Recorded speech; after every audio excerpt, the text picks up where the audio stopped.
Well, thank you, David. You know, my big task today is to just focus in on David in this role. We are longtime chums, and when I think of him always, I think of him bringing the Hopi to the United Nations and the long years of holding the peace vigil on the Mall in Washington, D.C., with teepees and elders coming from many traditions. There is no way in a sentence. Many of you have asked who is David Barry, and there's never been a way to talk about David Barry or pin him down. He's many, many things, but most of all, an incredible human being. So I like to begin in that way because it is the real heart and passion and care of a human being that brought me to the Mississippi River and to the vision that is now the Global Freshwater Summit. So I want to begin at the heart. I want you to feel what we're up to here. We did not create a summit for experts to banty about in their disciplines. We didn't do that. I'm in a lot of meetings like that, and I appreciate those meetings. But this summit is to speak directly to people who are living their lives, who are a part of the earth, and yet may not always have that registering in a way that's needed now. And so this summit is bringing many ideas, as David shared, about how to reconnect and be in relationship to the freshwater biome that is the Mississippi River, connected to 32 states in the Union as a drain, but incredibly important to the planetary being, to the Earth itself and the biosphere. And so to dive into the heart of that, I'd like to call up my co facilitator of this summit and organizer, our local lead on the ground in St. Louis, Missouri, who is carrying the heart of this mission, Laura Madden. Now, Laura, as you come forward, let me know when you'd like your slides, and I will bring those up for you. Thank you, Myra. They can just come at the end as All right. it's just kind of a visual after I have my brief statement here. Anybody that knows Myra, has worked with Myra, to be co with Myra on anything is such an honor. I am so grateful for being able to share space with her, and thank you, Myra, for everything you're doing. So from the local perspective, the story of the Global Freshwater Summit is about a deep connection to river identity and river heritage. We invited our local participants to come as they are, to really bring in their stories on the work that they're doing with food security, food waste, earth resilience, water restoration, all the different things that they're working on, and that we wanted to shine a light on that. We wanted to amplify that work, as Myra said, as part of these community activities that are going on. My personal water story begins at the headwaters of a creek 4 miles south of my childhood home, where I'm at now. Our ditch, we called it a ditch, was just behind the back fence. And it was a diversion for the storm waters off the main Coldwater Creek path. On its way to the Missouri River, Coldwater Creek travels through 8 municipalities under the airport and for 20 miles. It joins the Missouri River at Fort Bellefontaine Park, a historic site where Lewis and Clark camped their last night before returning to St. Louis after their discovery expedition. The fort was later an American Indian post. Another 3 miles, the water takes us to the confluence of the Missouri River with the Mississippi River. In the 1950s, after World War II, the government buried uranium waste on an unused property at Lambert Airport. This nuclear waste came from local manufacturers involved with building the atomic bomb that was dropped on Japan to end a war of conquer, racist hate, and Holocaust. So our story is one of many stories about how we as humans take actions that harm these waters, this land, this connection to nature, in turn and in time, it harms us. The toxic waste seeped into the creek, as well as spread in the air and the soils of the residential areas as it was relocated to local landfills. The creek degraded. Many died without knowing why. The government did not identify publicly the link to this toxic waste and declare this a cancer cluster until 2018. In 1970, I lost my sister 10 days before her sweet 16th birthday to brain cancer. My mother died of cancer at age 64. My brother died from medical complications just a couple years ago that he had suffered through his whole life. My father suffered cancer, but was killed by asbestosis. My sister still struggles with illnesses today. They're all dots on the cancer cluster maps.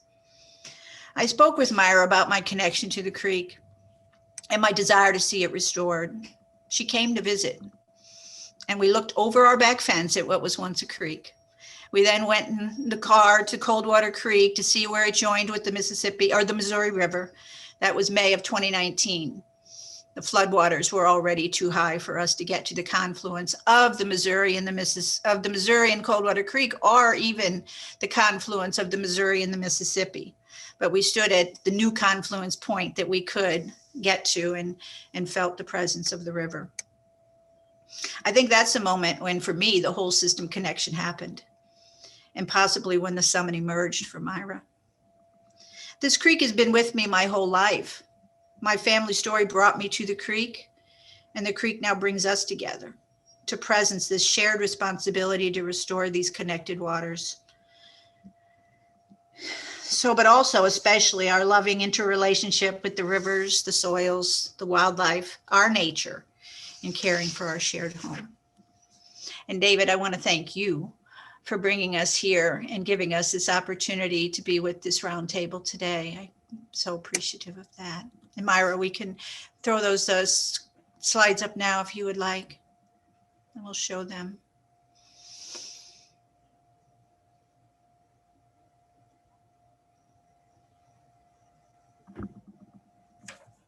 This is Coldwater Creek. As it travels to the Missouri River, you can see on the far end, during the floods, of course, that was much more full. Okay, Myra. This is the watershed, the Coldwater Creek watershed. You can see how at the bottom of this screen is where I live today. And you could see up the cancer clusters would go throughout, and we'll see those in a second. But this is the reach of the Coldwater Creek watershed throughout our community. And you can see where it goes to the Missouri. And here you can start to see the brain cancer and brain tumors specifically. Woodson Terrace down here on the low end is where I'm at. And my sister's dot is right there over the O. Okay, thank you, Myra. And this is Myra standing at the new confluence of the Missouri and the Mississippi rivers during the 2019 flood. This is when it began.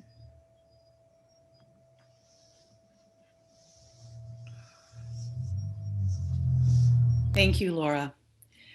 So I just wanted you to really feel the seed that we're working with. Anytime you're working to restore a creek as a part of the Earth system, and the dogs wail in the background, we look at the whole. I've been listening to the biosphere. It is my touchstone every day. And so standing at the Mississippi, you could hear the call for more space. And to deal with any of our issues, we knew, at least I did, that we needed to set a table big enough to have the conversation so we weren't having it inside of the conflict that created the problem. That's Einstein, right? The displacement theory. We have to get beyond that place where we created the problem. So in the summit, we're setting a big table that allows us to have a conversation large enough that we are inviting in the kind of life ways that will bring us into a whole new relationship with the earth and particularly with fresh waters. So at this point, I'd like to just give you a little bit of guidance about how we're going to proceed. Next, I'm going to invite our summit host partner, who's who's just playing an incredible role for us. And after that, we're going to continue to move through a flow of presenters so you can see who our collaborating partners are. A big aim of the summit is to highlight good work already happening on the ground. And I am going to, after that, bring Jean Ponzi in. I'm queuing you up, Jean, ahead of the original flow so we don't lose her. She will need to leave us soon. But I find that it all works perfectly. If you have questions as we go through, David, who's there standing by, will keep an eye in the chat and cue me in some way. And I will try to stop and pause where we are to pick up questions now and then. But for the most part, I would love it if you would just enjoy the flow of what we're presenting here today. And let me weave it as best I can.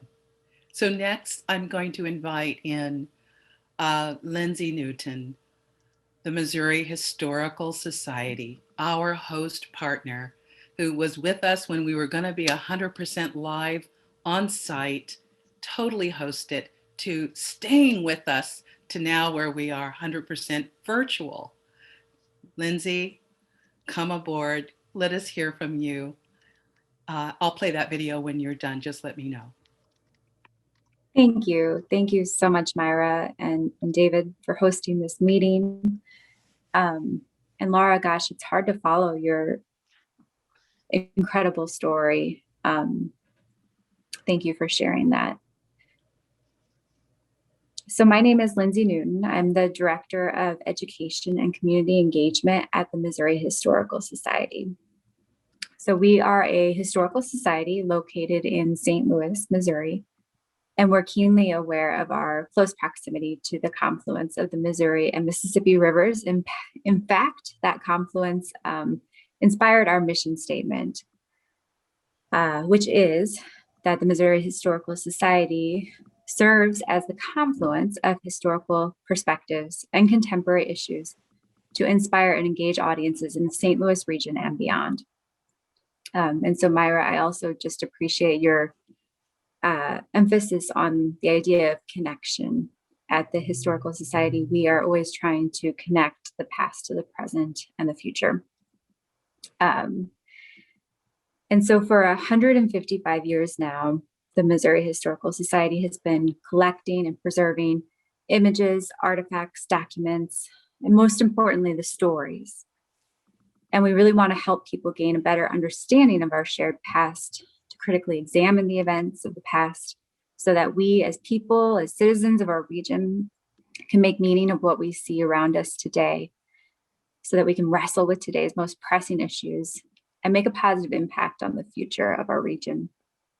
A few years ago, Missouri Historical Society, we've created a vision for the 2020s decade. And really the bottom line, the priority, we made it a priority to do everything we can to help build a stronger St. Louis. And little did we know at the time of creating that vision that the decade would start off with COVID-19. So we are holding strong to that idea of helping in every way that we can to build a stronger St. Louis. And one of the ways we began our work in the new decade was by opening the exhibit, The Mighty Mississippi, which tells multifaceted stories of North America's greatest river, which runs through our city. And we're telling the stories in context with the cultures that have grown and thrived around it. So the exhibit explores the history of the river as a crucial life source, from the Mississippian culture 1,000 years ago to the more recent industrial age, and even today. The story of survival along one of the Earth's greatest watersheds is told through, again, our historical images, contemporary media, and more than 200 artifacts, many of which are dating to over 1,000 years ago. So Myra, if you would at this time share the video, I just want to give you all a 30-second clip of what this exhibit looks like.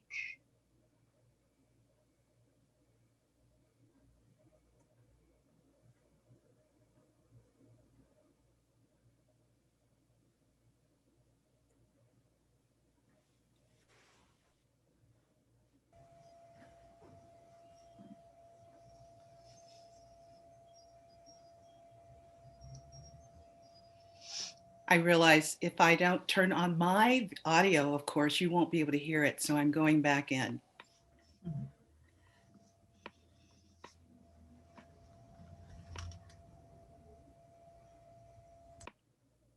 Now open at the Missouri History Museum, Mighty Mississippi.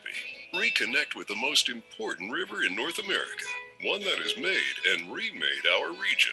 From large American Indian centers to the European fur trade to the steamboats and factories of the industrial age, featuring the largest display of Mississippian period artifacts shown at the Missouri History Museum in decades. Discover why the mighty Mississippi is the lifeblood of the heartland. Admission is free.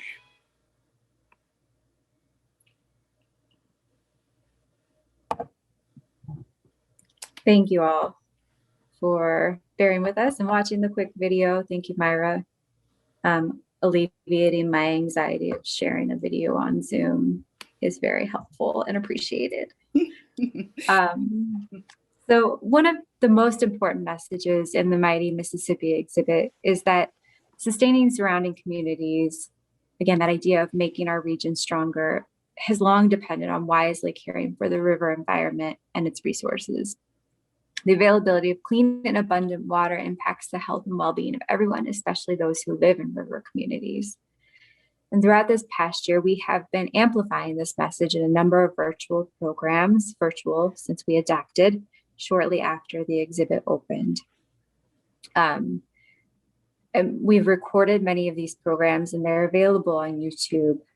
We've had a wonderful conversation about women in environmental advocacy. Myra was a guest speaker paired with a local historian who told about how women have played a key part in environmental advocacy throughout St. Louis's history and how that connects to women doing work today.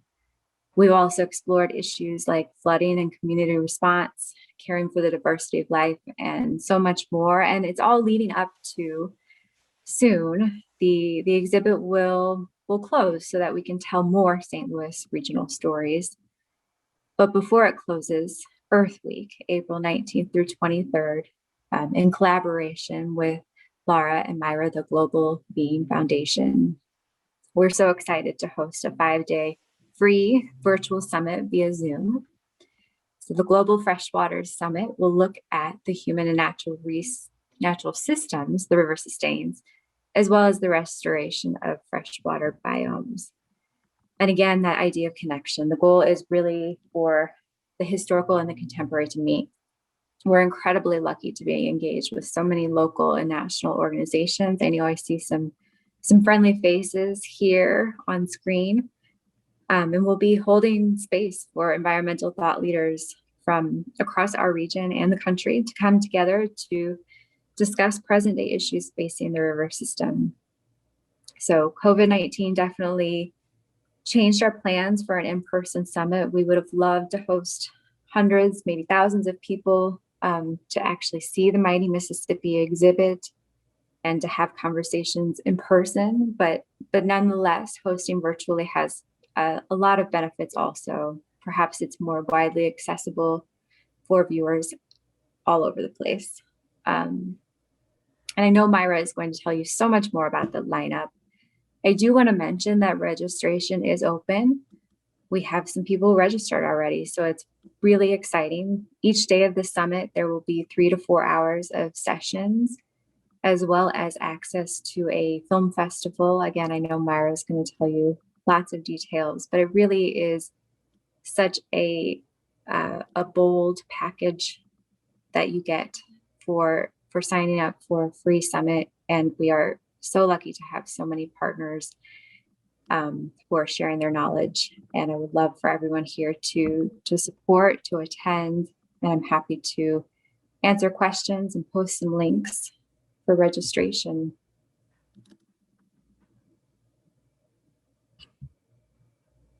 Thank you, Lindsay. I just want to say, you know, what the fun is that will stay with me forever is how amazing, and I mean amazing, it's been to work with the Missouri Historical Society. Right now, today, the marketing team and the promo team is working to make certain we have an incredible success. I just got an eyeball on a press release. News for you, Lindsay, and for the audience, we may be seeing a streaming of this summit on a small cruise line going down the Mississippi. So wait for details to come. I made a pitch and they love it. So we're working on that as well. Imagine. Lindsay, thank you. I'm just gonna if you can go ahead and post the link for registration, that would be wonderful. I want to move to, as I shared with all of you, um, we can stop to get to questions, but I do have someone that I want to bring aboard now, Jean Ponzi. And I'm because she has so little time with us, and I'm just so grateful that we were still able to have you with us today, Jean. And if you'll just step forward, if you all are looking and you're going and you have it on speaker mode, you'll see Jean soon. Jean, are you there? I am. All right. I am. Wonderful.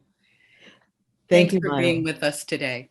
Well, thank you for allowing me and inviting me to come into this session with the Sustainable and Resilient Resources Roundtable.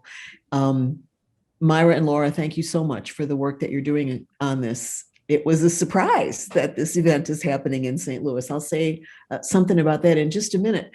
I am Jean Ponzi. I work at the Missouri Botanical Garden here in St. Louis, specifically with the Earthways Center. We are the sustainability division of the Missouri Botanical Garden.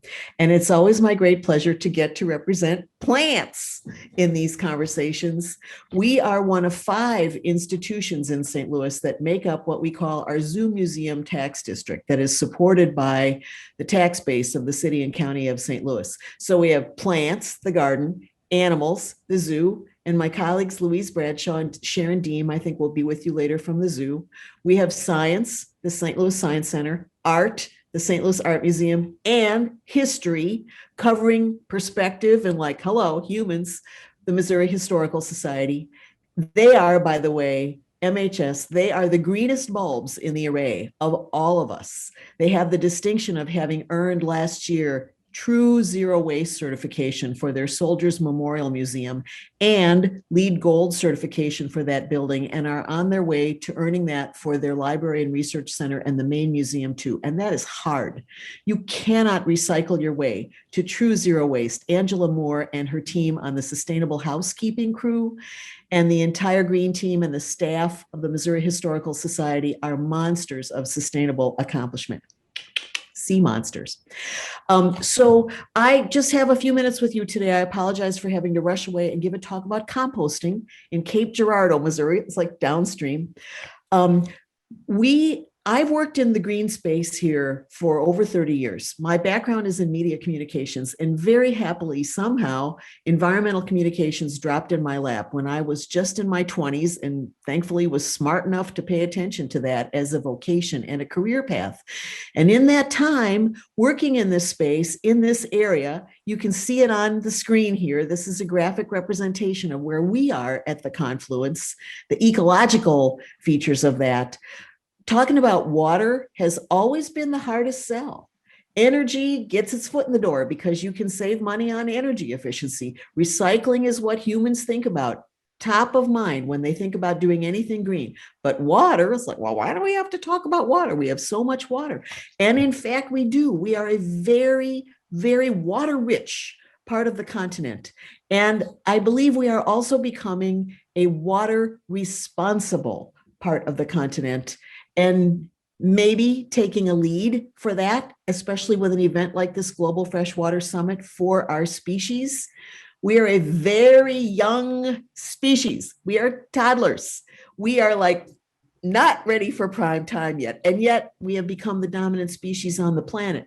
So talking about water, which is so totally essential to life, is like ding, ding, ding, ding, ding, ding, ding, and not a very common thing here. Shout out to our sister institutions in the Zoo Museum District, also to Earth Day 365, the nonprofit that puts on Earth Day events year-round, as their name implies, and is going to be a big partner in bringing this event to St. Louis. And you know, one of the things about St. Louis that I hope you all will experience as you come to this freshwater summit in the virtual space. A great wealth here is our circle of peeps, is the relationships among individuals and organizations who are doing environmental work and who are working in business and who are doing social justice and social equity work and sustainable food production and so many, many different fields. This is a town where you never, one of my cardinal rules in life, I will never tell anyone off, no matter how ticked I am at them, because you never know when you're going to wind up working with them or living next to them, or somebody in your family is going to be married to them, or you're going to fall in love with them or whatever. So it's a really good safeguard to maintain good relations, because this is everybody knows everybody here. And when a new event comes on the horizon, like the Global Freshwater Summit, it's like, who's doing this? Where did this come from? How did this get here? Because we all know each other. So the opportunity to meet Myra and Laura personally earlier this year and hear about the purpose and hear about the roots, the street, the spring from which this event is coming, and to experience firsthand the heart and the spirit of this event, in addition to the facts and the purpose and the functionality, which is what so many of us work in. This is what our species, I think, maybe needs more than anything, is to be able to work from our hearts, to hear, to feel, to even imagine this, think from our hearts instead of Mr. Big Brain all the time, and to apply that awareness and that connectivity to the work we do in whatever field we are in. It's a great joy to get to be a part of this circle and to welcome new friends and new kin and new collaborators into this circle through the Global Freshwater Summit here at the confluence of the 4th largest watershed in the world. Thank you. Okay, have you got a taste? Jean Ponzi will be joining us on day 5, our last conversation, because you know what? We are talking about a future of what we can accomplish in one generation for the planet. And she's going to join me in that conversation along with Susie Steer, who you will meet later. And Jean, I know you have to go, but you know what? You've left us. You've left us your, that sparkle, that Jean sparkle. So listen to Earthworms. Laura and I will join Jean before the summit, and we'll have more conversation together. Thank you, Jean. All right. Whoa. I tell you, I think we're having way too much fun already. So here's how I'm going to pivot. We've brought day 5 forward with Jean, so you already have a sense of how we're ending. We're ending on a very high energy note this summit on the 23rd. But day 1 is where we begin our conversation about the status of the river. And we have a number of organizations that have been looking at the health of the river, and they were reporting out on day 1. One of the organizations that will be reporting out is the American Watershed Initiative. And Robert Robertson of Geoversive, and he too has a few other titles of interest that I'll let him introduce himself around, will be moderating that very complex day. And I want you to get a chance to meet him before I bring Kimberly Lutz on from American Watershed. So I'm giving you a heads up of order for those of you coming. So Joe, are you there? I'm here, Myra, thanks. All right. You've got your few moments to speak to the group gathered. Let us see who you are. All right, thank you, Myra. So, I grew up along the Navesink River in New Jersey, and it's a river that is very close to the Atlantic Ocean. And for me, it was a place in itself and sort of the center of my world. And I was always aware of how it flowed out to the ocean. But there was more mystery for me as to where it came from. That's always been something that's kind of been in the back of my mind. And I have a deep appreciation for rivers as an embodiment of nature and also of our way of conceiving of the world, its shape, its feel, etc. I live in Minneapolis now, and coming from where I come from and having that small river that was so important in my life, it's an amazing experience to me every time I cross the Mississippi River. I am like a little kid excited by what seems like the drama of it to me, something of immeasurable power, generosity, and consequence. Now, the work that I do with Geoversive and with Citizens Climate International, and also with Myra and Don on the Earth Intelligence podcast, we talk a lot about hidden costs, negative externalities, and those things that are, environmental and social damage that's not accounted for in the way that we make our society work, the way we design our society to work. One of the things that's sort of getting a lot of attention now this year, especially after COVID revealed so many vulnerabilities, is how stressed our food system is. Food systems across the world are not only under stress from COVID and from all kinds of economic factors, but climate is really putting us in a position of risk that it might be possible to say our species has never faced before. The IPCC warns that within the next 2 decades, we're likely to see multiple breadbasket failure, meaning multiple major food growing regions having a major harvest failure at the same time.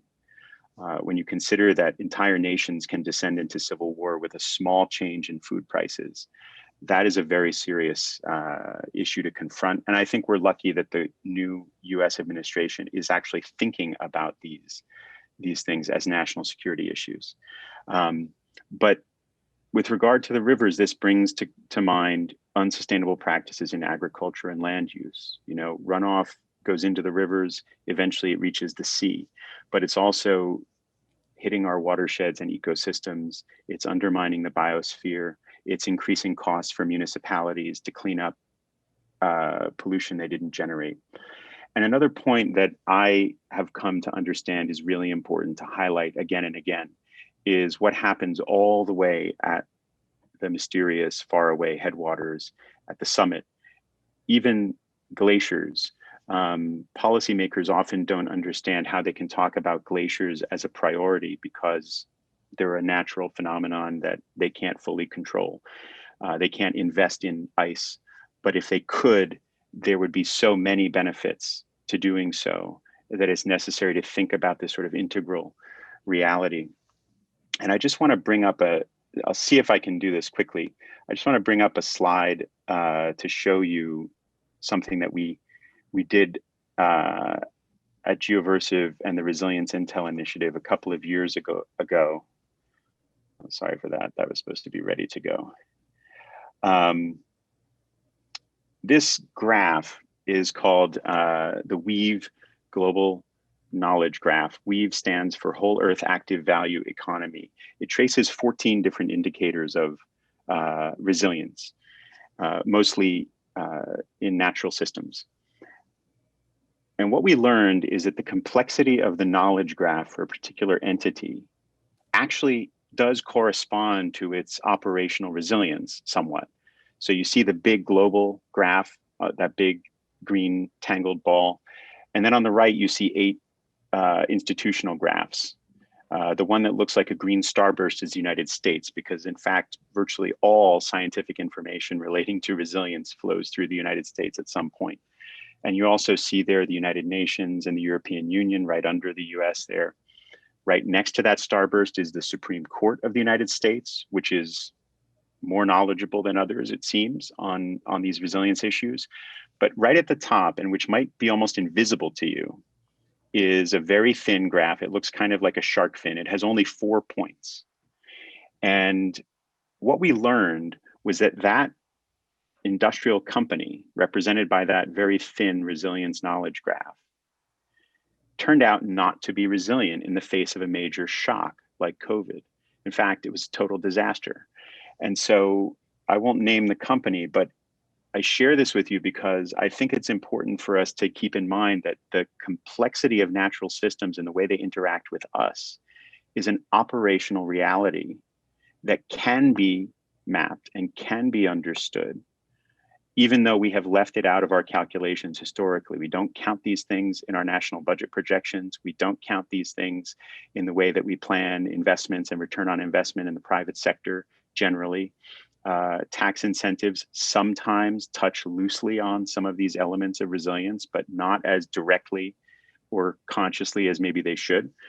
And I also shared that graph because, to me, the beauty of that super complex knowledge graph is that you're starting to see something that looks more like a world. And I think it's helpful to think about how the complexity is a virtue, not an impediment to understanding what's at work here. And just in relation to watersheds and river systems, you know, something that's emerged from this work in the Resilience Intelligence Initiative is that we can not only benefit from connecting earth science data to financial and socioeconomic and other kinds of decision-making data, but we can also benefit from connecting upstream and downstream communities and stakeholders. So for instance, the same communities around the headwaters that have an interest in protecting their own biosphere, they may be able to actually attract investment if downstream communities work with them on blended finance initiatives to make it easier to sell bonds or other kinds of financial instruments that are going to result in cleaner waters, cleaner practices, whether those practices are agricultural or industrial or the way that we build our transportation infrastructure. All of those things ultimately affect how clean the water is. And so, you know, I think a particular insight that's important if we think about the integral nature of these systems is that resilience building activities are inherently more valuable. And so if we deliberately look to design even the most local economies, even in remote areas, to harness that resilience value, we have a better chance of thriving together in a sustainable way. And I think there's a concrete insight that's also interesting to think about, which is that clean future finance isn't going to be just about energy.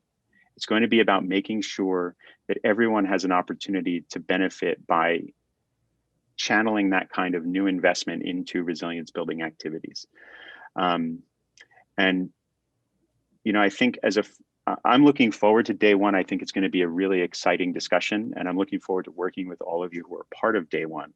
But I just want to put sort of my own philosophical spin on the issue and kind of to sum up what I've just shared, which is that I think that the Missouri and Mississippi watershed, like the climate system as a global system, they are a geophysical fabric that manifests our ethical connections to each other.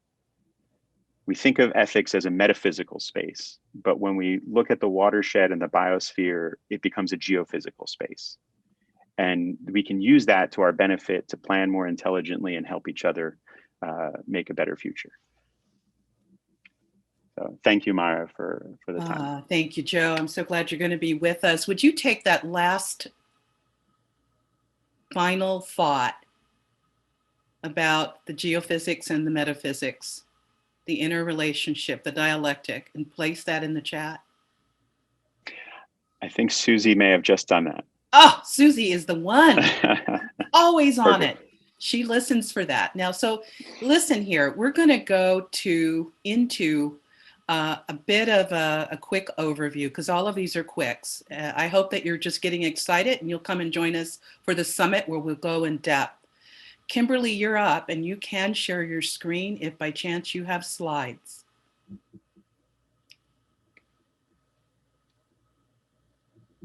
Hi. Hi. Hello. Welcome. Get it on slideshow view and we'll be off to the races. So great to be with you today and following the lead of all the wonderful stories that I heard before it was my turn. My river story is the Mississippi. Even though I don't live there yet, although I hope to be soon, I spent many a summer with my grandfather fishing on a tributary to the Illinois River, or in La Crosse, Wisconsin, with my uncle on at a little fishing cabin up north of La Crosse. So it is my great pleasure now to be leading America's Watershed Initiative for all of 6 months now. So I'm still new, still learning, but it's a place that's deep in my heart. Have worked on multi-state river work for many years and thrilled to be now leading America's Watershed Initiative. So our organization is young, established in 2019 under the guidance and tutelage of the Nature Conservancy. And there we existed for about a decade until becoming our own independent nonprofit organization in late 2018. We are the only organization that represents all sectors and all 31 states, the Mississippi River watershed. We publish a watershed-wide report card that I'll talk about next. And our goal is to champion collective actions to raise that grade for the whole Mississippi River. So what is this report card that I'll be talking about? You see the cover of it here. I'm sure many of you are familiar with watershed report cards. It's a familiar format. We all got report cards. Many of us love to get that report card, put it up on the refrigerator. Some of us maybe not so much. And when you see that grade of C-, you think, yeah, maybe this is not a grade we'd want to bring home to our parents. Our report card is a little different than many watershed report cards because we really try to look at the whole of what was just being spoken about and what's been spoken about all morning. We look at all parts of the watershed, both the ecological factors, the economic factors, transportation, the economy, water supply, recreation. We really try to look at all the things that are driving this watershed. And we try to look at the entire watershed. And I know most of you probably are familiar with this, but again, the enormity of this watershed still is just breathtaking to me. Going east to west from the Appalachians to the Rockies and north to south from the North Woods of Minnesota all the way to the Gulf Coast. It is staggering in size and scope. Here you see the major watersheds, and we do an analysis of the health of every part of the Mississippi River watershed, the upper basin, lower basin, the Missouri River, the Arkansas in red, and the Ohio, Tennessee. You see all of those pictured here. A lot of people ask me why. I think this group knows why, but the analogy I've given is, would you want to go to your doctor and they take one reading on your health, your temperature, and they make a diagnosis based on that? Well, that wouldn't tell you too much. We want to diagnose all aspects, and even these 6 is not nearly everything, but that's our product. So what was the grade? It was a C-. We just did a report card in 2020, a slight improvement. It was a D+ in 2015. I'll say D-, C+, not really too much of a difference in the scheme of things. Still a grade that we need a lot of improvement upon. And I'll highlight just a couple things for today. You see a big red wedge on the paddle wheel. Lindsay, you set this up great with your picture of the paddle wheel early. So we use that paddle wheel as our logo for the watershed report card. And you see that bit of the report card that's red, that's water quality. It continues to decline. Another place where you see a lot of warm colors, which are the poor grades, are in flood management and flood control. Again, a big issue in this watershed. And then another issue I want to highlight are these 2 indicators that don't have any color because data was not available. This is another huge challenge for the watershed. When you want to compare apples to apples or oranges to oranges, you need data systems to be in place and to have data that you can use to compare. And this year, right when we needed that data was not available. It's available now, and we intend to update the online version of the report card, but having good data to make decisions is another key aspect of our work. So if you want to go to our website, americaswatershed.org, you can see the whole report card. And if you really want to get deep, you can read our 72-page analysis of all our metrics.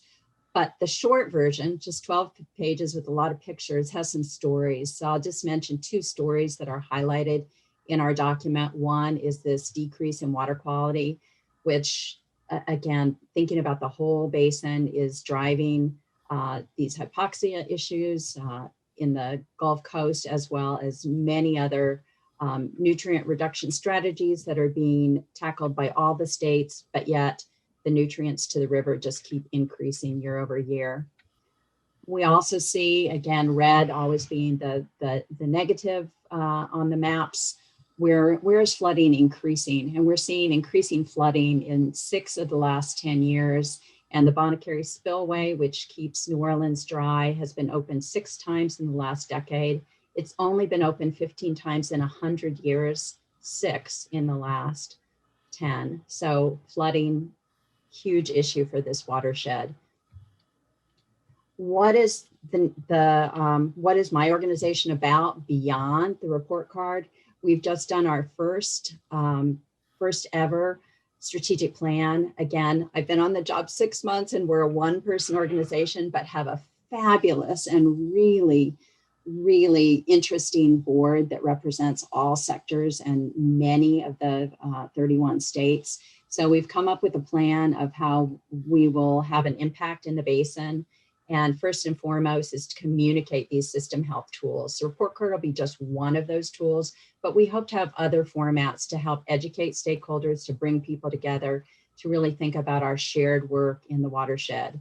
We also think integrated watershed planning is really key to figure out how we improve decision makings, articulate shared benefits, and more quickly implement actions to raise that grade.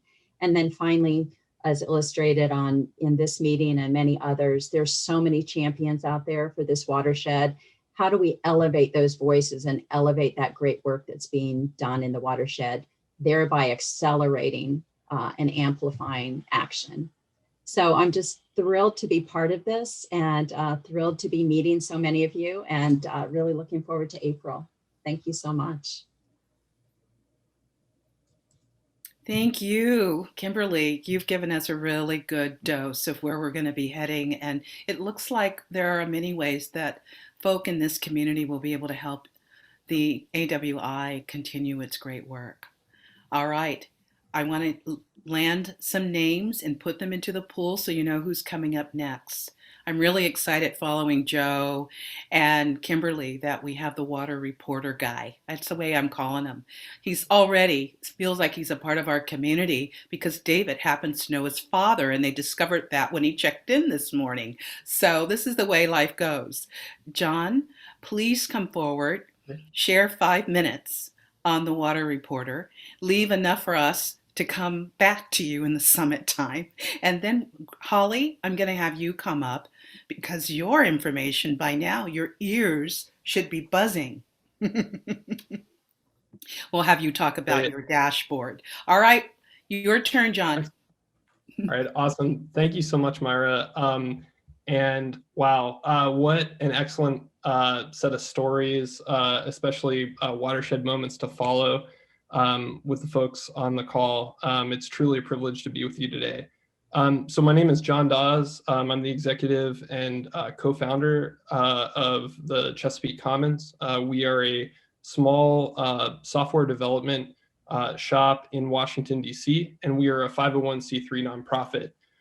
Before I dive into sort of the overview of Water Reporter and what we plan to present at the Global Freshwater Summit, I want to share kind of my story and sort of what brings us to here today.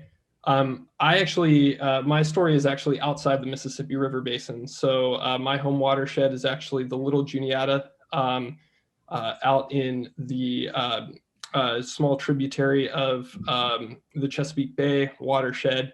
And what you're seeing here, this is actually my home farm. And so I grew up and was born and raised on a grass-fed Angus beef farm. And really, you know, Joe, I have to say your comment about the geophysical fabric that manifests our ethical connection to one another. This is sort of my reality in terms of how we do that as a family and how we also improve water quality, not just for our operation, our cattle, but also the folks downstream. So what you'll see from this image here, which I just kind of pulled up, we actually maintain a grass buffer that, you know, catches all of the nutrients and the runoff that are produced by our cattle from our operation. And actually, essentially cleans the water from the start of our farm parcel to where it leaves. So we're working with this mantra of ensuring that the water quality improves as it leaves our property. And we continue a focus of building additional best management practices on our property as our family and as our budgets kind of allow for that. That kind of brings me to my outward facing work, not just as a farmer and and a father to 3 kids that'll hopefully be part of this operation, but in terms of quantifying the impacts to water quality. And so the Commons is very much focused on that work, and we do that through our Water Reporter application. So I currently work to support a team of 5 software developers and product engineers that have developed really solid working relationships with the thousands of water quality monitoring and small watershed organizations across the nation that work every day to quantify their local watersheds and the water quality in their local watersheds. Our nonprofit serves foundations, state and local government, small watershed organizations, and environmental advocates with software that makes their data structured and actionable. As many of you know, the environmental movement is decades behind the corporate sector in terms of the different data, technologies, and approaches that we use to building systems that actually have an impact on measuring water quality.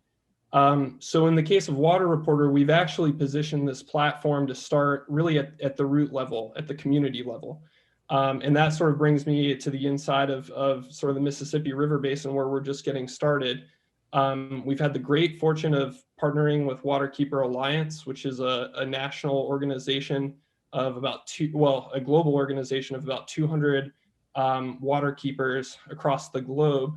And through our work with Water Data Collaborative, we've worked closely with the Pearl River Keeper, where they've actually piloted our technologies and been able to build a massive set of citizens that go out and collect qualitative information ranging from trash dumps and even developing a protocol for monitoring permitted and unpermitted discharge throughout the Pearl River watershed. And these data are vital in being able to fill in for state monitoring gaps and actually move the needle on enforcement and improving waterways. So we see our platform as a real conduit for getting folks to take ownership and understanding the challenges of water quality in their backyard.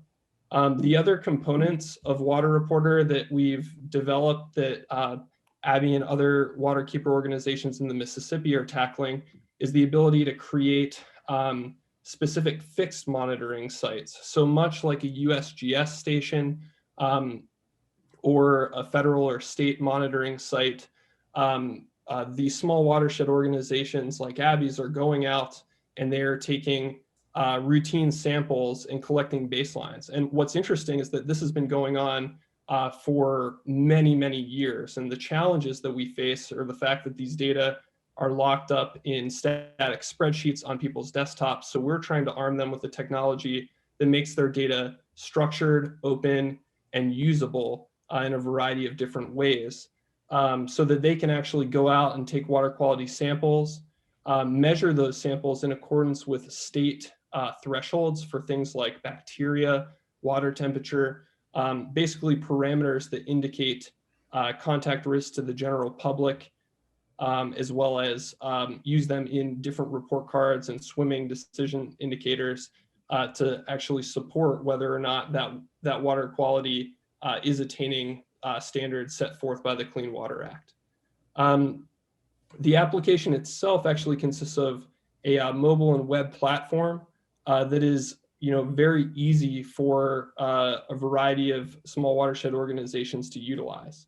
And we take this data and structure it and push it out into a format that other developers can leverage. So this is very similar to open source development approaches where the data becomes structured. And because it's structured, it can be used for a variety of third-party applications and systems. So We are not focused on being prescriptive of what app, what system you should use, but instead agreeing upon a data standard that supports a variety of uses and really connects this community data with state and federal and national decision makers.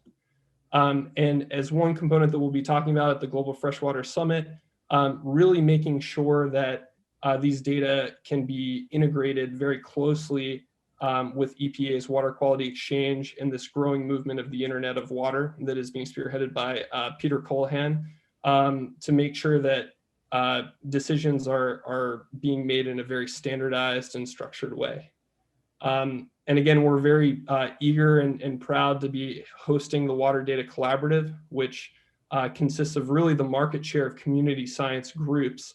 Waterkeeper Alliance is at the table, Isaac Walton League of America, the River Network. You know, we represent roughly over 6,000 small watershed organizations that are starting to dive into this respective work.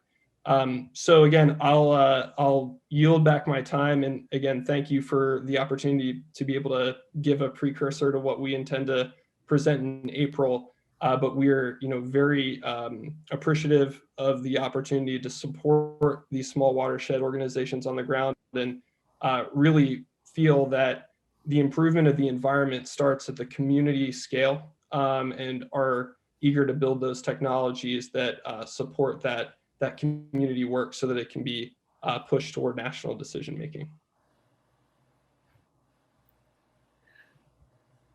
Thank you, John. Thank you also. The personal stories really do add a great deal.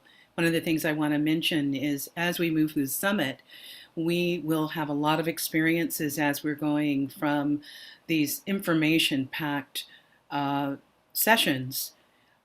We will use art and song and stories from the Mississippi River to help us really, you know, relax a bit and take some time to digest information.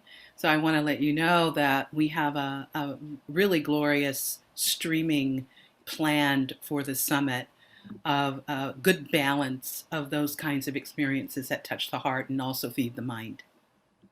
All right, I'm going to go quickly to Holly, and I just want to give a heads up. Eileen, American Rivers, are you here with us? Yes, I am. All right. I just want to let you know I'm going to call you up after Holly so you have a sense of where you're coming in order. And we have a lot to move through before we say goodbye. So I'm going to ask Holly, who I've invited recently and just getting to know, to come forward to give us a really brief taste of her dashboard dream as it relates also to the UWalk story. Holly, can you come forward? Yes, I'm on my way. Thank you. And I know I'm squeezing you on time, but I just really want the flavor and feel of what you bring to be present in this room today, Holly. Great, thank you for inviting Thank me. you. So I'm a software engineer. I've been practicing for about 25 years. I'm also a water harvesting practitioner and artist. So I live in, I'm Dene, Navajo, so I'm in a dry environment. These are my grandparents and their melons on their farm in Shiprock, New Mexico. I currently live in Santa Fe, which is also known as Ogapoge, and it's unceded Tewa land. And this is a wide trade network where people as far as Mesoamerica would come to trade macaw feathers and shells for turquoise. I'm also a steward of 0.3 acres with my partner John, and we practice permaculture in dryland environments. So the red lines are showing some passive basins that we've built to capture rainwater during drought and heavy rain events. Then we've done some curb cuts also to capture rainwater and created a blue gray water infiltration system. So it's kind of very much the opposite of what's happening, you know, in the Missouri River area, where we're trying to hold on to the water. Let's see. let's see, we tried, so, the indigenous tribes make up about 6% of the global population, but their traditional indigenous territories make up about 80% of the planet's biodiversity.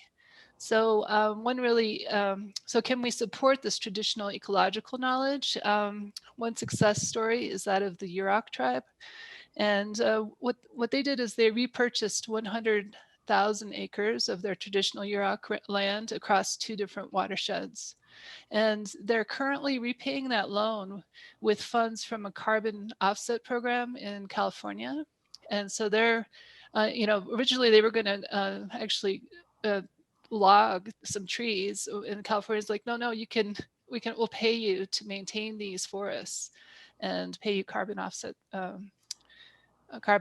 for this. And then additionally, they have extra carbon offsets, and they're using that to fund their underwater food forest research project for protecting salmon. So there are many geotechnologies that you can use to support indigenous traditional ecological knowledge, such as this machine learning model that was used to detect stream flows for small streams. So a lot of times this is like 48% of the streams they can't really detect using the current models, but these smaller streams, you can start to do that using machine learning and satellite imagery. On the Navajo Nation, we have about 500 abandoned uranium mines.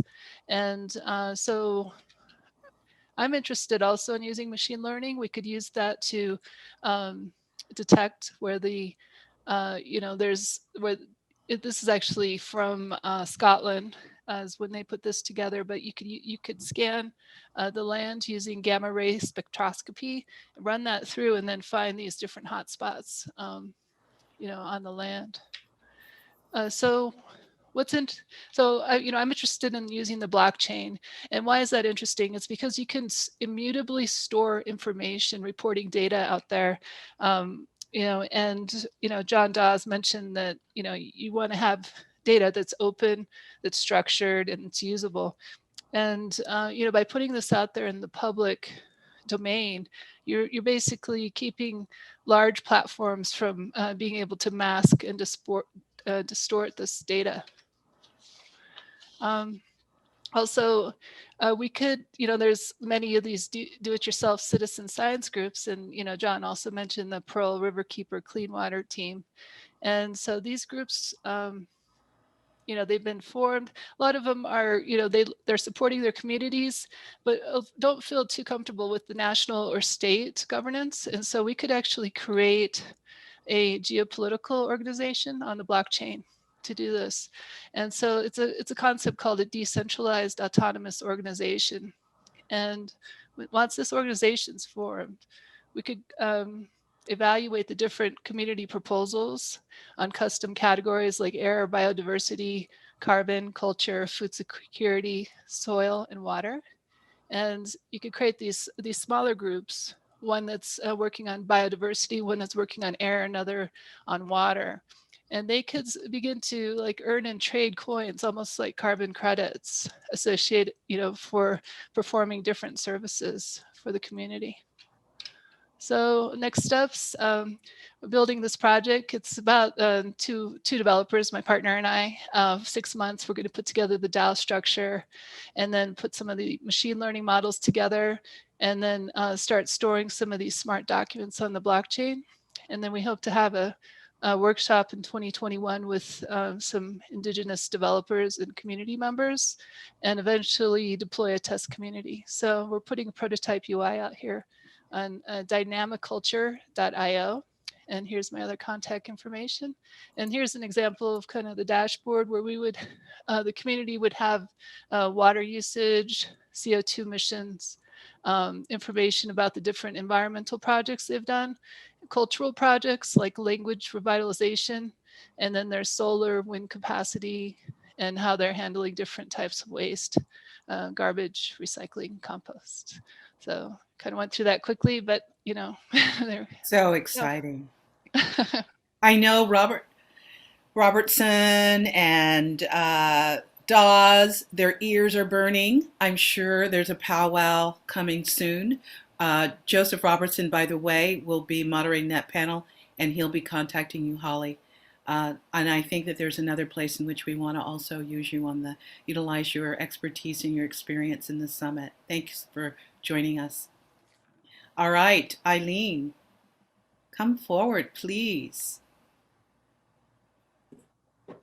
I'm going to share my screen quick. Eileen is standing in for Olivia Dorothy of American Rivers. Thank you. Hi, thanks for having me. Can you see my screen okay? Yes. Okay, great. Yeah, I'm Eileen Shader. I'm Director of River Restoration for American Rivers, where I focus on our national floodplain restoration program. Our goal is to promote equitable integrated flood management that prioritizes natural infrastructure solutions. I am sitting in Pennsylvania in the Chesapeake Bay watershed on unceded land of the Susquehannock. So hi, John. It's nice to see a fellow Pennsylvania shout out. I have worked extensively with the Upper Mississippi River program of American Rivers for many years, and was on the steering committee of the Mississippi River Network for many years. So I'm pretty familiar with the river and the region. And as was mentioned, you'll be seeing my colleague Olivia Dorothy, who leads our Upper Mississippi River Basin program at the summit. So what I do is I work at the confluence of the river conservation and floodplain management communities. To me, it's really amazing to see how in so many places and at different levels of government, we have really siloed our river conservation and our flood management communities. So you often see that the floodplain managers or the hazard mitigation officers, they just don't talk to each other.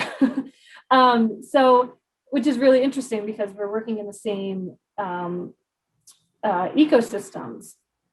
So my goal is basically to, excuse me, moving too fast. My goal is basically to get, break down those silos, foster a community of practice for floodplain restoration and natural flood management. If you're not familiar with American Rivers, we're a national conservation organization that works to protect wild rivers, restore damaged rivers, and conserve clean water for people and nature. As a national organization, we work frequently on federal policy issues, but we also have our work to build capacity for practitioners around the country to remove dams, restore floodplains, designate wild and scenic rivers, and so on. And we have staff working around the country that work directly with river communities to help them to implement projects and advocate for their policy changes. Within the Mississippi Basin, we are focused on addressing some of the root causes of river degradation, such as dams and levees that disconnect river segments, fragment habitat, and impede natural river functions that support people and nature. So I'm just going to touch a little bit on our floodplain work. We all know floodplains are the land adjacent to a river, creek, or another body of water that can become inundated during a flood. I'd like to always point out to people that floods are natural. We often think that because they can cause so much damage, that floods are a bad thing. But in truth, they're part of a river's process. The interaction of the water on land creates this landscape that can provide so many benefits to human societies. But unfortunately, because they do cause so much damage, we view flooding as negatively. And we have spent so much effort and money over years and years and years to try and control rivers, channelizing them, levying them, and doing our best to keep water in a channel. Unfortunately, as we all know, levees can break and that can have devastating consequences. So part of our approach at American Rivers is to really try and identify or figure out ways that we can utilize our floodplains and the benefits that they can provide to communities to in fact, be part of the solution to both flooding and to our other challenges within the Midwest. Nutrient pollution, as we know, is a major water quality challenge within the Midwest. And a literature review that we've conducted showed that ecologically healthy floodplains are actually really good at capturing excess nitrogen and phosphorus. So restoring floodplains, reconnecting floodplains should be part of the strategies that we're looking at to try and address our water quality challenges. We are also experiencing a biodiversity crisis within the Midwest and as a planet. Many species of plants or animals depend on regular flooding for part of their life cycle, four listed here. In many cases, we're obligated to try and restore some of that habitat. So we need to think about how we're doing that restoration in conjunction with our water quality challenges. And floods need somewhere to go. Floodplains are intended to convey floodwater. They help slow water down, give it a space to go. And if we give rivers some more room, we can help to reduce flood peaks and safely accommodate floodwaters, putting it where it will away from the communities and the urban areas that need to be protected. So as we are trying to find balanced approaches to address all of these challenges within the Midwest, our goal is to try and find a balance to figure out how to use our dynamic landscape, floodplain landscapes to help address these water resources challenges. So that's my colleague Olivia there on the screen. We were lucky enough to be at Columbia River bottoms in 2019 when the river was cresting and actually marking the height of the flood on the pole. At the top of it is where the 1993 flood was, and just an incredible experience. So I will stop there. It's amazing how many of you jumped in today as others had to deal with other priorities. And Eileen, thank you. It was wonderful to have you. And I hope that you in some way will be joining us during the summit. Yes? Hope so. All right.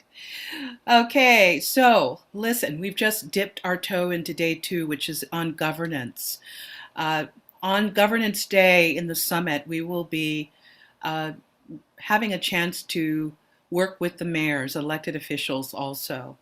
And Laura has done a wonderful job helping to pull that day together. And this conversation that Eileen has led us into is a part of some of the subject matter of Governance Day. I want to drop into day 3 and call up, I believe Debbie Chisawara is here with Earth Justice, so that you can have a taste of what protecting the river is for some of the organizations who are also our collaborating partners. Deb, are you near? Yes, I am. Thank you so All much. right. You're welcome. Thanks so much for inviting me, and I'm thrilled to be here and to hear these interesting previews of the summit presentations. I have a lot to learn from all of the other speakers. I'm here to share just a little bit about Earth Justice and the issues that we're working on across the Midwest, and then and dive in on a couple in particular. So Earth Justice is the largest national environmental legal nonprofit. We wield the power of law to protect people and places. And we have lawyers on staff, lobbyists, staff scientists, communications and development professionals. And we have 14 offices across the United States, and the Midwest office in Chicago, which I lead, is the newest office. And we opened in August of 2019 with the goal of really showing up for Midwest environmental fights. We saw that we had been engaged in the region for a long time, but we saw that there was a bigger need, particularly for litigation capacity for these fights. Earth Justice brings litigation and does other advocacy across 3 program areas: healthy communities, which some of you might think of more as environmental justice, lands, wildlife, and oceans, or lakes or rivers here, and climate and energy. And when we opened the office in the region, it was really important to us to make sure that we were reaching out to past partners, potential clients, and community members to find out where we were needed most. Where could we really move the needle for these fights? And based on those conversations, as well as internal conversations with Earth Justice subject matter experts across the 3 program areas, we distilled 2 areas of focus. The first is environmental justice work across the region. There aren't enough, as I said, there aren't enough litigators supporting these fights, and there are lots of fights in the region based on areas where there have been legacy of industrial pollution, whether it's coal or lead smeltering or ongoing industrial operations of refineries. Issues like flooding, where communities of color are disproportionately impacted. And we identified 3 particular areas in the region where we want to start this work: Detroit, Chicagoland, including Northwest Indiana, and then the St. Louis area. And the St. Louis area is the first example that I'd like to tell you a little bit more about in my time. We're working with a Black community in Centerville, Illinois, which is just adjacent to East St. Louis. We're also doing that work with Olivia Dorothy from American Rivers, where we're and in a big coalition led by lawyers at Equity Legal Services and the Metropolitan St. Louis Equal Housing and Opportunity Coalition. The work involves trying to help a community that's suffering from failing sewage and stormwater infrastructure. This has been going on for decades, where they have sewage backups in their homes and on their lawns. And despite bringing forward their issues for a very long time, no one at the local, state, or federal government has really stepped up to solve the problem. Through our advocacy and litigation, we're starting to see some movement, but we have a lot more to do there. And we also know that Centerville's not a one-off. All of the issues you discussed about flooding and management of our land are connected. This is both a failure to invest in infrastructure, but also a failure to adapt to changing circumstances. And so we're very excited to be digging in and supporting that community and looking to grow further partnerships and relationships in the region. The second example that I wanted to talk about is the work that sits at the intersection of this environmental justice, climate and energy, and lands and wildlife. And that's work where we think by engaging on work that's at that intersection, we can really make a bigger impact across these issues. And the second example I want to share is about a pipeline fight in the Great Lakes on behalf of, in partnership with a tribal partner. We represent, along with the Native American Rights Fund, we represent Bay Mills Indian community in its fight against Enbridge oil, Line 5 oil pipeline. And that's a pipeline that crosses Wisconsin and Michigan. Starts in Canada, ends in Canada. That's the best way to say it. And as it cuts through Michigan, the pipeline actually runs along the lake bottom in the Straits of Mackinac, which is the connector between Lake Michigan and Lake Huron. And it's very concerning because this pipeline is almost 70 years old and is decaying and has been fraught. And so there's been a huge effort to try to shut down the pipeline so that it doesn't pose a risk to the Great Lakes and the Great Lakes Basin. And this is a particularly important issue for Bay Mills. It's central to Bay Mills' identity. It's the center of Bay Mills' creation story. It's the place where they fish, both commercially and for subsistence purposes. Over 50% of Bay Mills Indian communities households rely on fishing. So on behalf of Bay Mills, we have been advocating in a number of forums to try to prevent continued operation of the pipeline. And this is work with tribal partnerships to care for our resources that's going to animate our presence in the Midwest, in addition to the environmental justice work. And and then I just want to say, moving forward, those are two things we're already working on. We've got several other things that we're working on, and I just wanted to highlight of those newer issues that we're going to be developing. We're looking at sustainable food and farming work in the region. We have a national team that's working on sustainable food and farming issues. And as you heard, whether it's nutrient pollution or issues with CAFOs in the Midwest, we know there are a lot of opportunities to protect our rivers and watersheds from harmful approaches to agriculture. With that, I look forward to the April summit and to hearing more from all of the other participants. Deb, thanks for just getting into the breadth of what you're doing in the Midwest region. You're the managing attorney there. You've got your hands full, and what a range. I'm always happy to hear food systems being included. Thank you. I want to bring forward Monty Aguirre of International Rivers. Monty, can you come up and give us a few moments so that we can see what your organization is up to, how it ties in? Then after that, I have someone I want to introduce, say a little bit about, and then I'm going to ask her to step back. And that's my dear pal, Marcia Mutri. So Marcia, you're going to be coming up after Monty. Thank you. Hello, thank you. I'm in deep gratitude with all of you. Myra, thank you so much for inviting International Rivers to be a part of this event and this initiative. I've just by listening to all of you, I just I know that we have so much to learn from the experience here in the United States.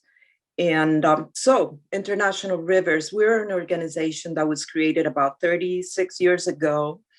And it was created due to the impacts that rivers throughout the world were having by the construction of large dams. That's really where our movement comes from. But initially it was an environmental, ecological concern, but very soon as we saw, and I did see that, being a young person in the Amazon, and so the amount, lots of trucks and people coming in buses to populate the Amazon, and some of the first impacts that we're having were in the forest as well as on the rivers because of the all the plans for building dams in the Amazon. So in that sense, that's how I began, even though I grew up along the Magdalena River in Colombia. I'm from Colombia.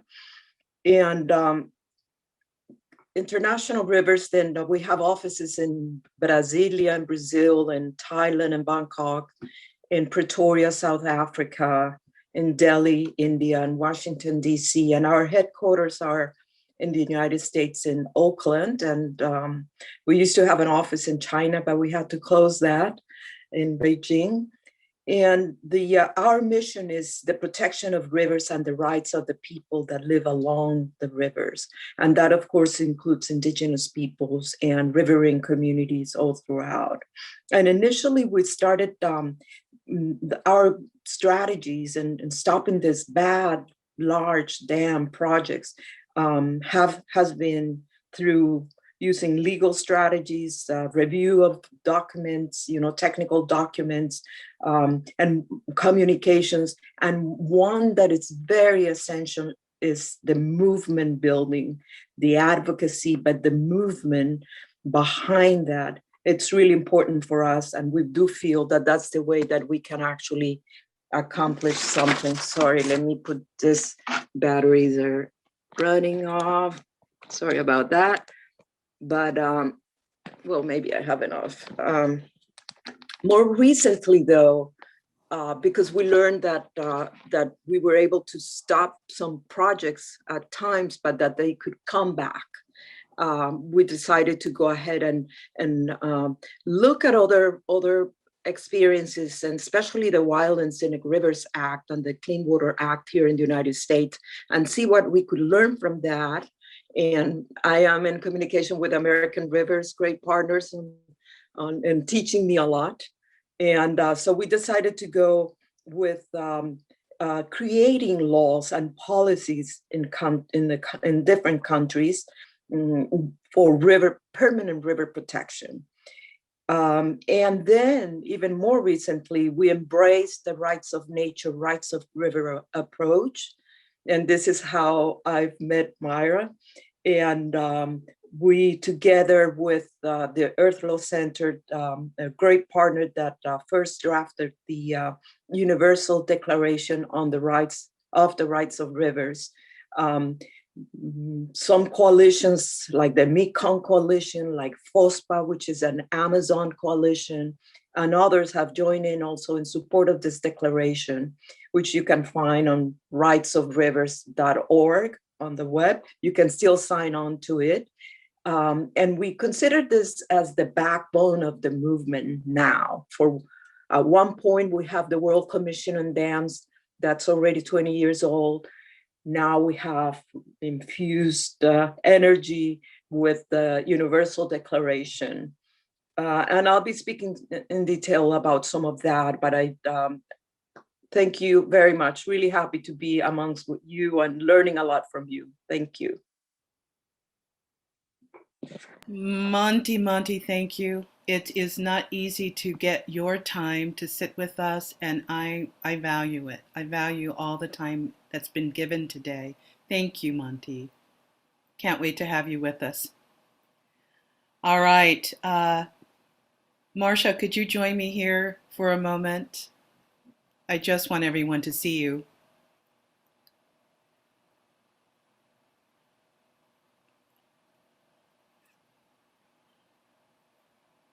If you put your audio on and you're on camera, we will see you.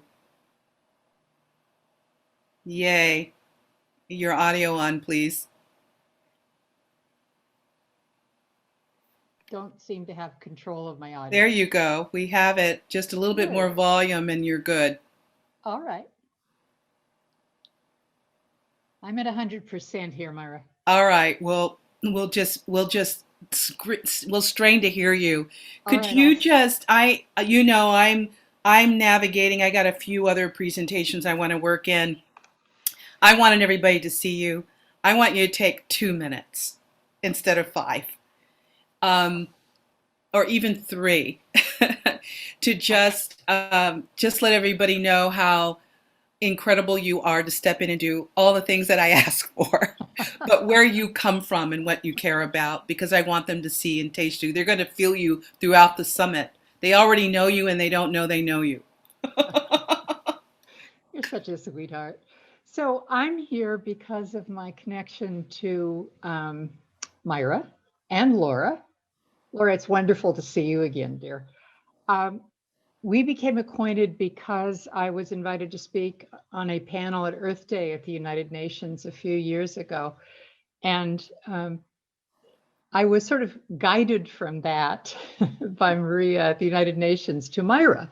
And we've kind of been joined at the hip in some ways ever since then. And then Myra introduced me to Laura, and I heard her story some years ago sitting at a park in her neighborhood. So what I've brought to their work, all of their work, is my 47 years of legal experience. I've been practicing law in Southern California as my entire adult life. I was the city attorney of Santa Monica for 22 years. And my favorite part of that wonderful job, which I was so lucky to have, was working with the city's environmental programs people. Santa Monica's been a leader in environmental programs for decades and has been fortunate to have the resources to do that work. So when I was approached about the advocacy that was being done for the city's adoption of a sustainability rights ordinance, I jumped in with both feet And part of the reason that I did that is because I'm going to agree with most everybody this morning. I think this has to be an effort of the heart as much as the mind. If the law alone could solve this problem, Debbie, Earth Justice, and other organizations would have solved it for us. But what we need to do, I think, is also change the way people live with nature, which will only come because of their hearts, their feelings, I believe. People won't sacrifice without emotional commitment. And so people need our help to understand their kinship to nature. They need to understand that they're part of it. The law is one tool to accomplish that. Political organizing is another. I have spent decades writing laws and litigating cases, and have just basically made my background, the expertise I've gained over the years. I wish it was more, but I've offered up what I have to Myra, Laura, the Harmony with Nature program at the UN, and to the Earth Law Center, which I do a lot of volunteer work with. So happy I can be with you. So happy I can support the summit. And Myra and Laura, I'm right behind you and will help in any way that I can. Thank you. Stay there, Marcia. Stay right there for a minute. What Marcia has done is has said yes to just about everything I've asked her for.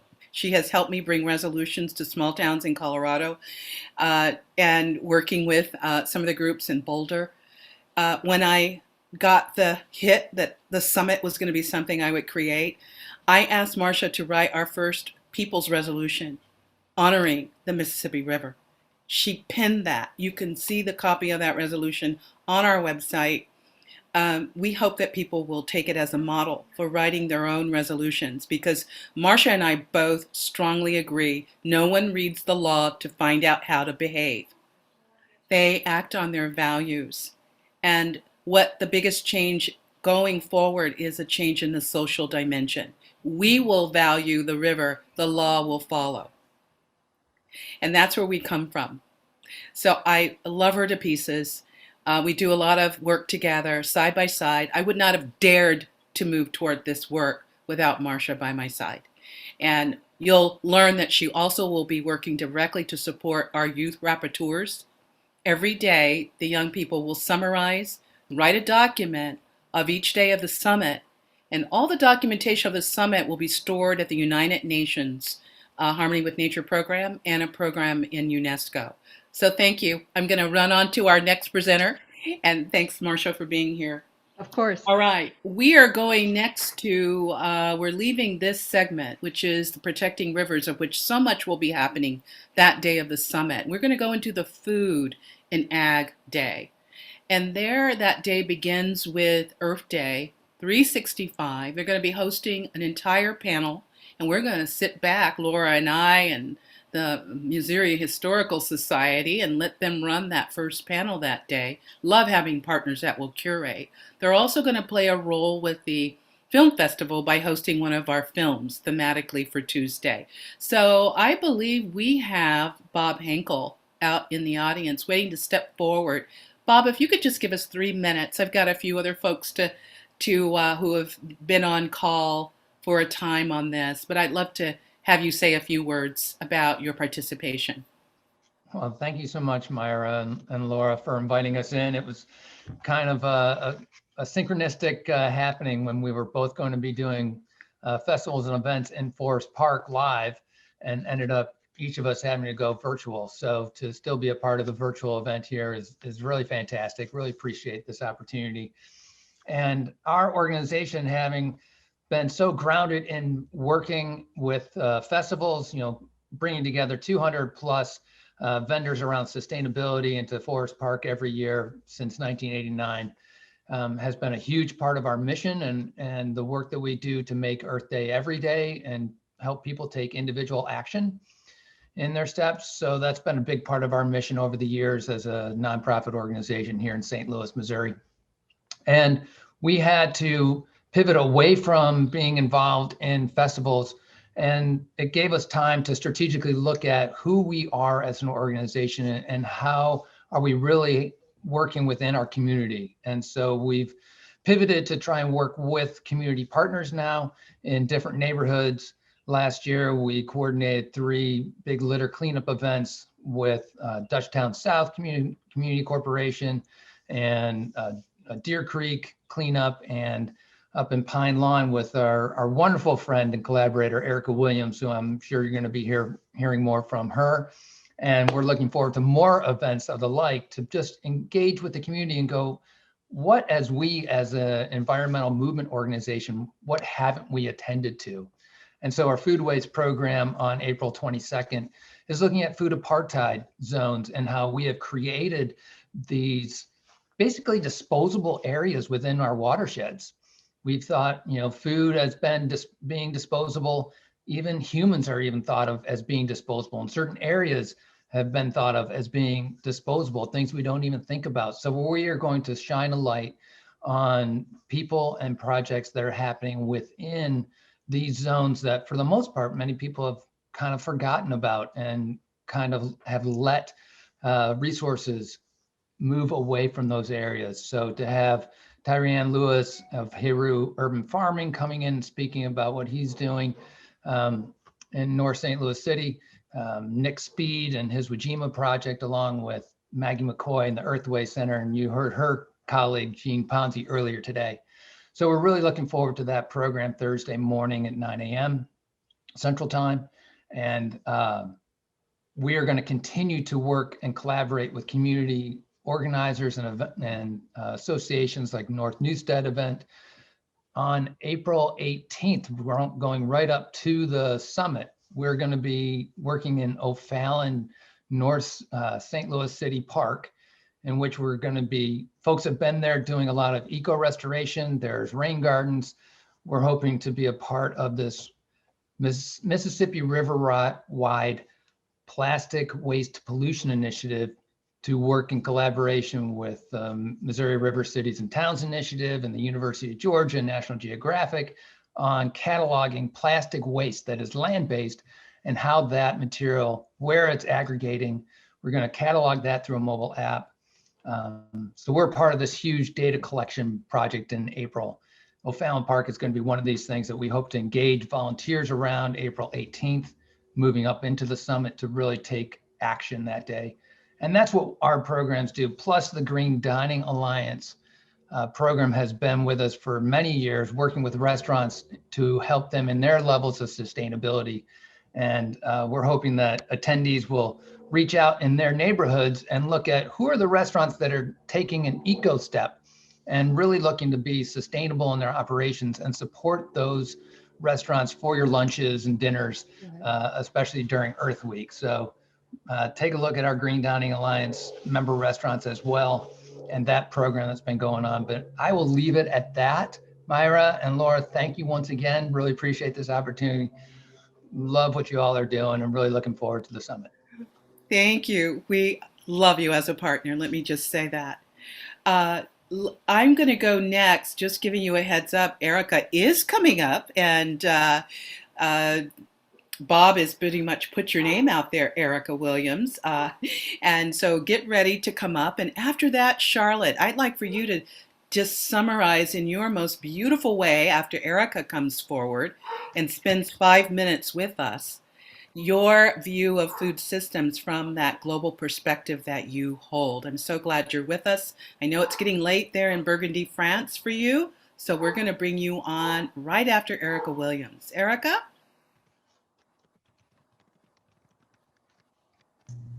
Well, good afternoon. Thank you for having me, and I will be brief.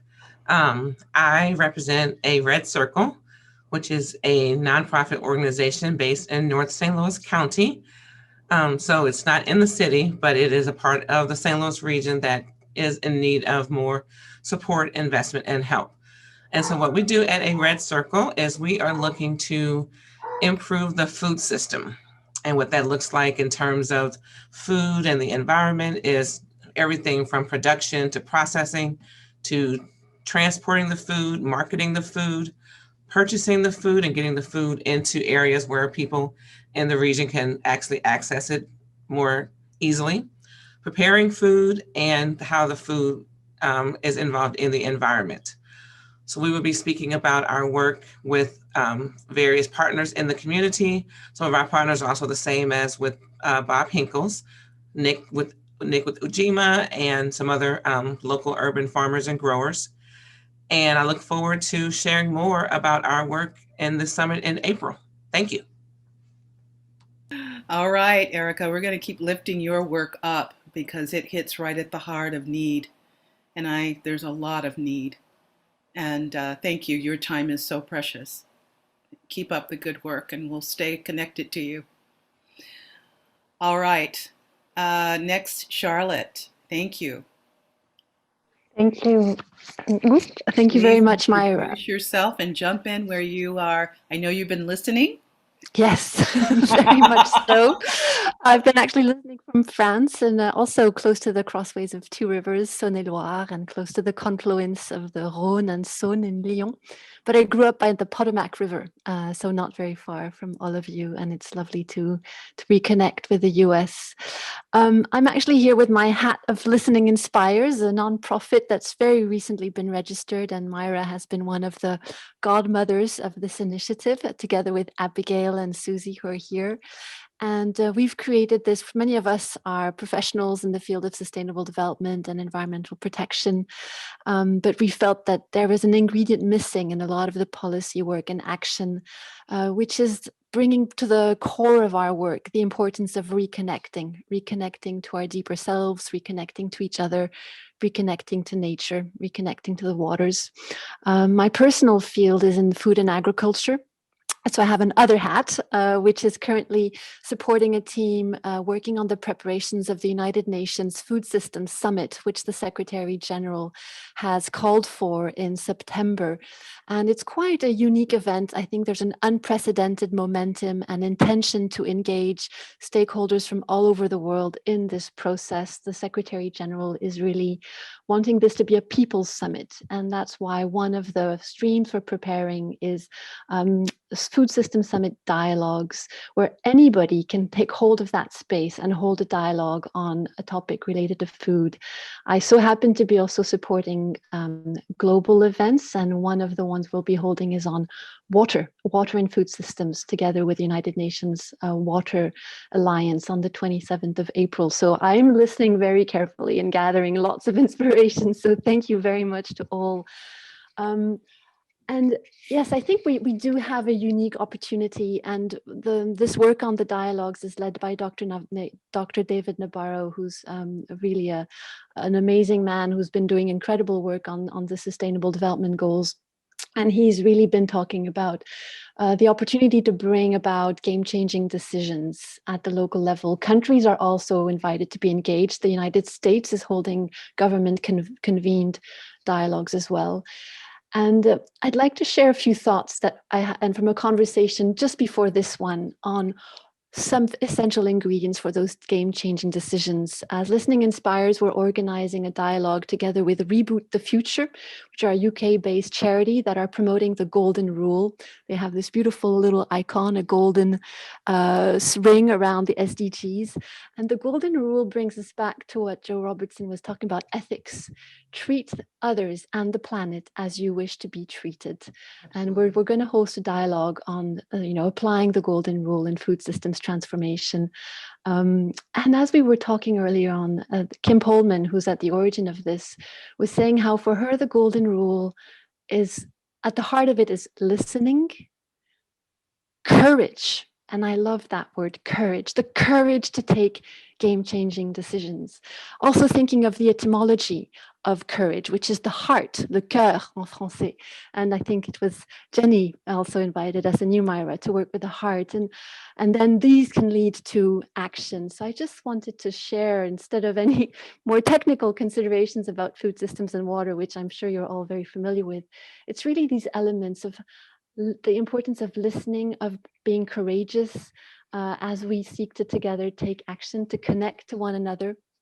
And that's why one of the offerings of Listening Inspires in the summit will be something we do in many large political events, moments of mindful connection to the earth, moments of mindful connection to the waters, which are just guided visualizations, moments of deep connection, which are a way of reconnecting to the innate wisdom that is within nature. We often feel that as humans, we've kind of somehow forgotten we are part of nature. We're more consumers of nature rather than reminding us that we are children first and foremost, and called to be co-caretakers. So that is the spirit we will try to bring with you in the summit. Also in the spirit of an 18th SDG, which David Nabarro had whispered to my ears one day, one which inspires all the others, as he said, SDG of love and joy. So we wish you really all the best in the run up to this summit. And thank you, Myra, for the opportunity to connect with all of you.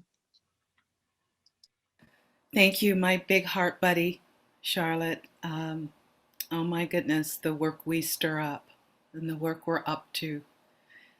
Thank you for bringing that beautiful piece in. And Listening Inspires will be setting a space for us as we are signing into Zoom in the mornings. We will begin in the afternoon and the evenings because the time frames are all over, but we will begin with that listening to the earth. And thank you for providing that for us. All right, I want to give you some heads up for those that are following. I am going to go to Susie, then to Mary, actually a reverse order. Mary, very quickly, because I see you're here from Stream Teams, could you come in and say hello and spend 2 minutes to talk about what you will be bringing into the summit and your focus?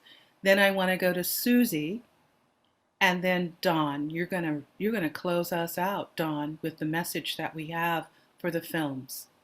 All right, that's the order. Mary? Great. Thank you so much, Myra. It's just an honor and a privilege to have been invited to be a part of this. I'm really looking forward to it. I am located in Northeast Missouri, just about 2 hours northwest of St. Louis. And so I live in the Mississippi River watershed. And if I drive just about 30 minutes to the west, I'm in the Missouri River watershed. But I serve as the director of the Missouri Stream Team Watershed Coalition. We're a nonprofit here in Missouri that formed 20 years ago, and we work to support stewardship, advocacy, and education from Missouri's rivers and streams. And we do that by basically helping to promote and facilitate citizen involvement for people to adopt and take care of their local stream and their local watershed. And it's been just a wonderful program. And a lot of positive things have occurred, and I know I don't have time to share all those, but I'm going to share some of those during the summit. And we just have a lot of great, positive, passionate people here in the state, and it's really an honor for me to be able to tell the story of the Missouri Stream Teams. So thank you, Myra. Wow, you're a part of our origin story. You're one of the first organizations we sat down and spoke with in St. Louis. And I'm so happy and proud of the work that you all do at Stream Teams. It's that work close to the ground with the people is where it all happens. Thank you. Thank you, Mary. Well, spending more time with you at the summit. Listen, so far you have seen a fragment of our partners. But you have to admit, for those of you who have been here, aren't they fantastic? Mm-hmm. I've been having a ball. So Susie, please step forward. From Tree Sisters, you're in the UK, you're up late to be with us. So come on board, talk to us, my friend. Hi, hello everyone. It's been an extraordinary set of downloads or flows of information. So I'm really, really grateful to hear all of those different ways and approaches. I met Myra through the Listening to the Earth work with Listening Inspires with Charlotte, and my experience has been of listening to nature speak in the way that Myra works, which is a fantastic embodiment, I think, of a shift in approach. And so I'm really delighted that Tree Sisters is going to be contributing to the Freshwater Summit as a representative of trees. I'm a mum and I'm a maths teacher by training, but I'm also the founder of something called the Tree Conference, and I work with education and alliances for Tree Sisters.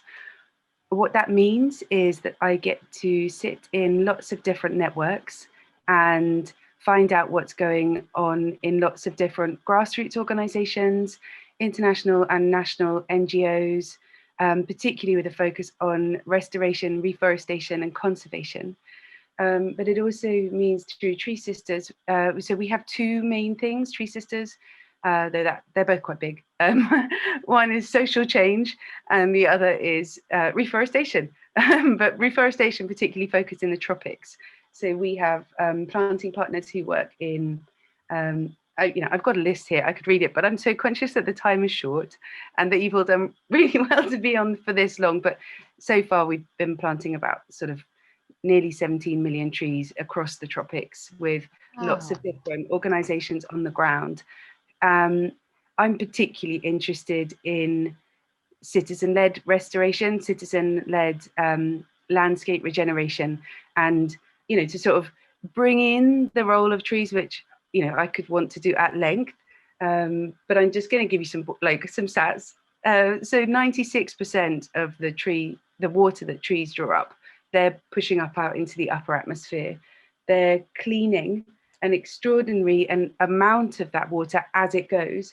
So with looking at trees needing themselves around 15 gallons, whereas what they're putting out and have the potential to flood up being in the region of 200 to 450 gallons a day.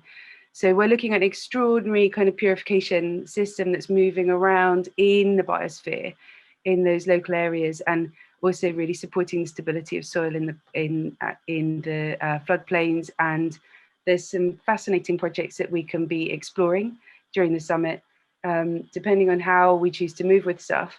But from projects around the world who have been working with the water systems by exploring how they can support working with trees. So I'm really happy to stop there because I know that there's a lot on. I would be happy to answer questions if there are any, but otherwise we could leave that for the summit. Oh, can I have just one other thing? You certainly can. Go for it. Well, another major way, because we're working with multiple different organizations, partnerships, groups on the ground, and high-level organizations as well, we've developed, calling on some of the things that have been mentioned so far today, ethical tree growing framework. And we're very interested in the values, the ethics that lead into the working practices that we identify as the really, really effective long-term care of trees and ecosystems. And so what part of the things that we'd be really like to bring forward in our conversation during the summit is around again, sort of building on those values and ethics, the ethical principles leading into sort of land rights and human rights as being essential for long-term care of trees and water systems, and then into the working practices that we can see coming out of those. You did beautiful, and we are in our timing. We are only sorry that we wear everybody out, but Dawn Shelby follows. So thank you, Susie. We're gonna get a lot out of Susie. She's gonna be with us day 1 and day 5. She's gonna help me close it out high, and I am so excited to share that place with her because she lives there every day. You notice when Joe was speaking how quickly she got words down. She stays ahead of the pack. So we rely on her to set pace for where we're going. She knows how to scale. And I love working with you. Things happen when we work together. All right, Don Shelby, this is the moment I've been waiting for. Well, how are you going to surprise me today? I'll show you a picture. Yes, it's Mark Twain. Here's Mark Twain. That's when when I have nothing better to do, which is not often. So I'd like to introduce myself to all of you. You don't know me unless you have lived around here or you are a devotee of PBS. My name is Don Shelby. I'm a 55-year career journalist, the last 30 of which was spent on climate change and environmental policy. And now host or co-host rather, as a producer of a podcast called Geoversive Earth Intelligence. And you've just met 2 of the individuals that I share the microphone with as we have guests. Myra Jackson and Joe Robertson. And so I feel incredibly lucky to have encountered Myra and Joe in my life. And I feel very lucky to be associated in any way with rivers. I'm a river rat. I've been named a river steward. I helped bring about the Mississippi National River and Recreation Area, which is the only national park that includes the Mississippi River. It runs 72 miles and comes through the Twin Cities of Minnesota.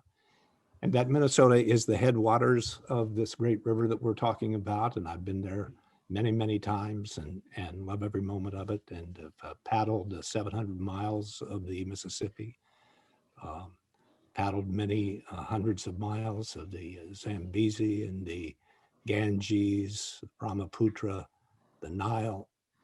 So I'm a river guy. I just love the river. And there's a long backstory, which we don't have time to tell you, but I will tell you at some point. I am here representing actually Thea LeGroux, who represents Films for the Planet. And a part of this summit is going to have a virtual film festival. More than 15 films about rivers, about waters, will be shown virtually. And Myra will be able to provide you, if you don't already have, assets that will allow you to get to those various films and watch them. Now, I have a prejudice, having worked in television for an awfully long time and having my degree in motion picture arts. I believe that in a 2-hour documentary, more is communicated than much of the listening that we do, because it's compacted and all of the information is right there before you. And I urge you to access all of these films. And then there will be discussions, moderated discussions that Thea will handle primarily. I will pitch in where I am needed to help talk through the films that you have seen and you wish to join in the conversation and ask questions to the producers. And we have some incredible films. You can go to the website for the Global Water Summit and you will see some of that information, more to come.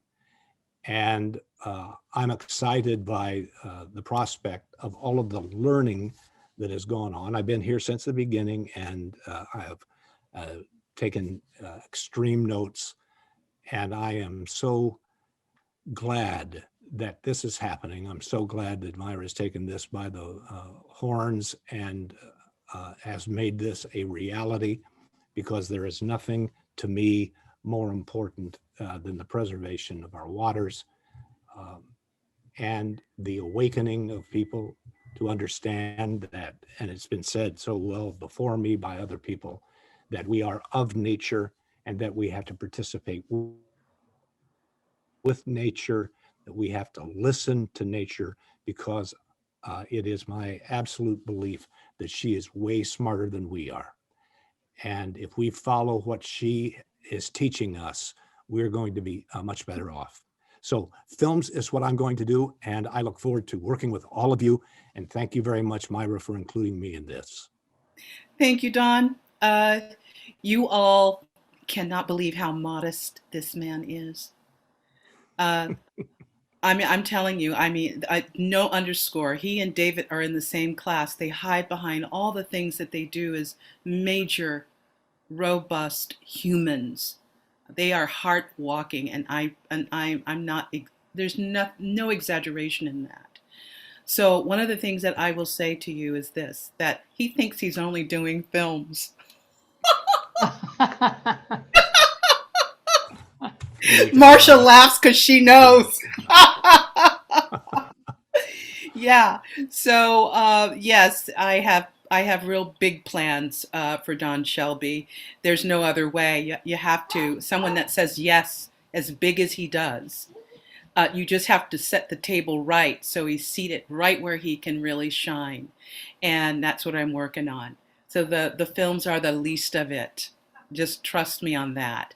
The other thing that I know is going to happen is that Gene Ponzi will be looking for interviews for some of you in lead up to the summit. Don Shelby, same thing, will probably be tapping. He said he took notes. He may be looking to have some interviews on Earth Intelligence podcasts as we lead up to the summit and perhaps even after.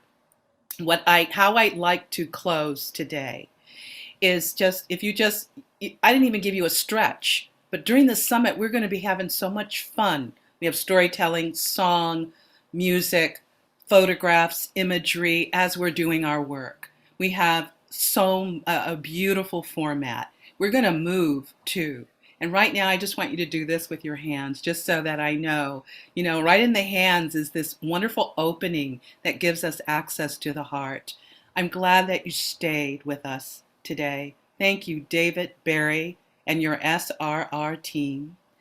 I am going to show you in closing, Thea, who is not with us, who has curated all of the films, has put together a clip. And there's going to be many more that we'll be putting out in social media. I'm going to play this one now and say goodbye to you as we sign off. We have a 3:15 end time, and I think we're hitting it right on the nose.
All right, folks. Go take care of your lovely selves and be kind to one another as we journey together. The Earth is taking us on a journey, always has, and it's a changing planet. And I suspect we have an opportunity to change in very good ways. Thank you all.